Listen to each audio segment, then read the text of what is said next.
Hello student, आज हम class +2 arts subject political science और हमारा जो क्वेश्चन चल रहा है वो है India's claim to permanent membership of security council.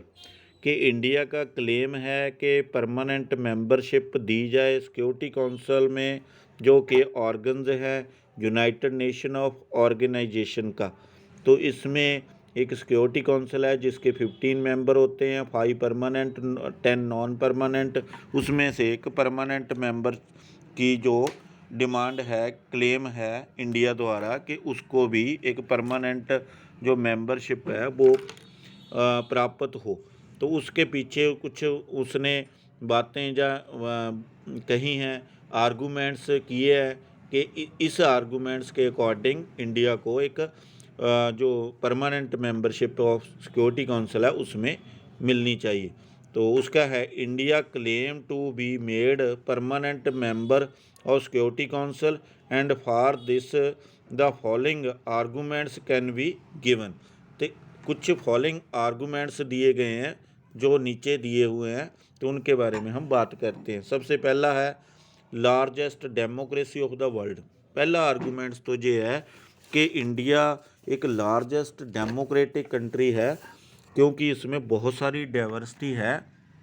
इस डाइवर्सिटी को लेकर चल रहा है जो किसी भी और कंट्री में नहीं है। तो इसमें सब लोगों को सेटिस्फाइड किया हुआ है।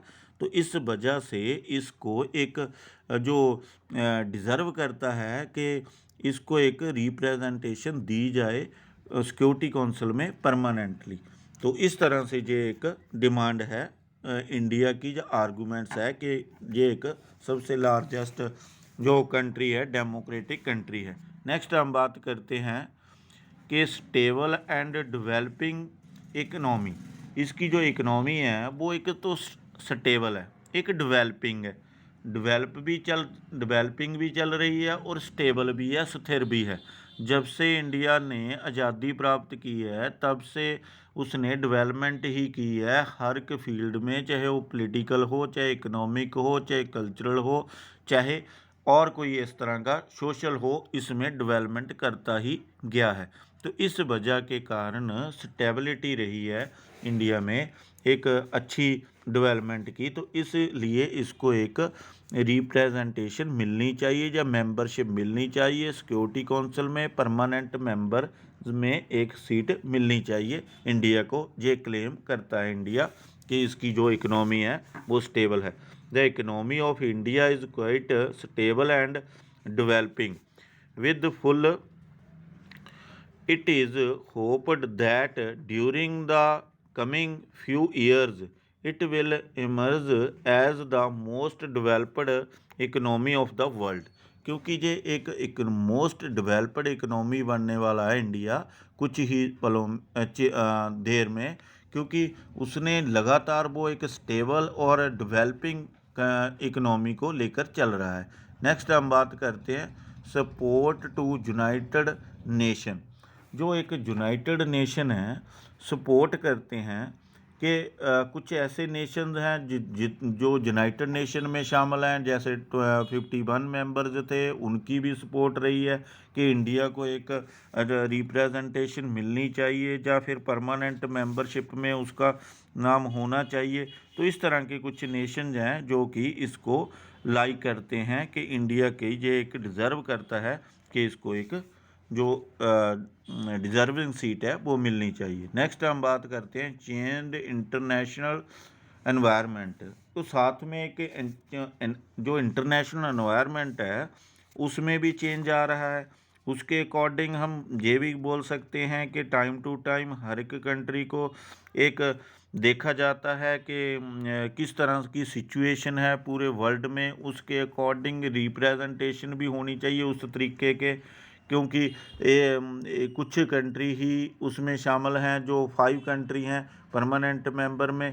तो इस तरह से कुछ और जो एनवायरनमेंट के चेंज के साथ साथ जो इंटरनेशनल एक एनवायरनमेंट चेंज हो रहा है, उस वजह से भी एक इंडिया उसमें डिज़र्व करता है कि डेवलपिंग है, स्टेबल है इकोनॉमिकली, पॉलिटिकली और बाकी चीज़ों में भी ये आगे बढ़ रहा है। तो इस वजह से इसको एक जो इंटरनेशनल एनवायरनमेंट के चेंज्ड होने के कारण भी इसको इसमें शामिल होना चाहिए, इसको एक जो परमानेंट मेंबरशिप है वो मिलनी चाहिए। नेक्स्ट हम बात करते हैं Asia needs to be given just representation in security council. जो एशिया का रीजन है उसको एक अच्छी रिप्रेजेंटेशन मिलनी चाहिए सिक्योरिटी काउंसिल में, क्योंकि वहाँ पर एक जो एक इक्वल रिप्रेजेंटेशन नहीं है रीजन वाइज। तो इसलिए ये भी डिमांड है कि एशिया के जो नीड्स हैं डिमांड नीड्स है एशिया की कि उस में से भी किसी न किसी कंट्री को एक रिप्रेजेंटेशन मिलनी चाहिए। इंडिया उसमें डिज़र्व करता है, इसलिए इंडिया को एक परमानेंट मेंबरशिप सिक्योरिटी काउंसिल में मिलनी चाहिए। नेक्स्ट हम बात करते हैं support to India by other nation. जो बहुत सारे और नेशन भी हैं जो उसकी सपोर्ट करते हैं कि इंडिया को इस तरह की जो परमानेंट सीट है वो मिलनी चाहिए सिक्योरिटी काउंसिल में। उसमें Russia, France, Great Britain and many other countries हैं of the world have supported India claim to permanent seat in security council. Need is only to change the attitude of China and USA. China and USA के attitude को change करने की ज़रूरत है।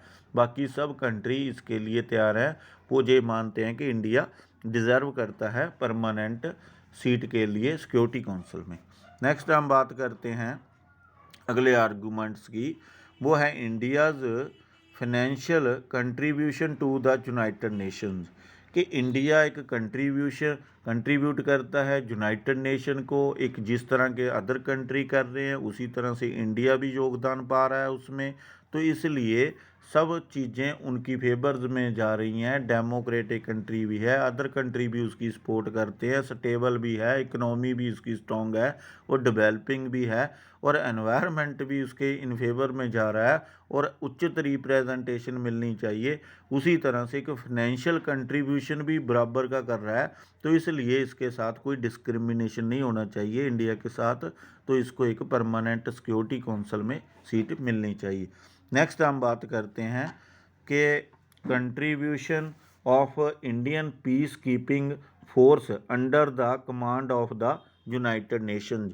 कि United nation की command के under रहकर इंडिया ने पीस कीपिंग जो फोर्स थी उसमें एक अच्छा कंट्रीब्यूशन किया है। टाइम टू टाइम जब भी उसने डिमांड की है तो इंडिया ने हर प्रकार की यूनाइटेड नेशन ऑफ ऑर्गेनाइजेशन की हेल्प की है पीस कीपिंग जो फोर्स में। तो इस तरह से हर एक पार्ट में, हर एक फील्ड में कोऑपरेशन करता है इंडिया, उनके सिद्धांतों पर फेथ करता है इंडिया और ख़ुद भी ये डिज़र्व करता है इंडिया कि इसको एक रिप्रेजेंटेशन मिलनी चाहिए। और एक सीट है जो परमानेंट जो मेंबर होते हैं तो उसमें से एक मेंबर इस इंडिया के लिए भी होना चाहिए। तो जिस वजह से इसको एक उचित रिप्रेजेंटेशन मिल पाए और ये डिज़र्व करता है। और जितने भी हमने आर्गूमेंट दिए हैं वो इन फेवर ऑफ इंडिया के हैं कि इसको एक जो सिक्योरिटी काउंसिल में परमानेंट जो मेंबरशिप होनी चाहिए। तो आज वीडियो में इतना ही था। नेक्स्ट वीडियो में हम अगला क्वेश्चन करेंगे। Thank you.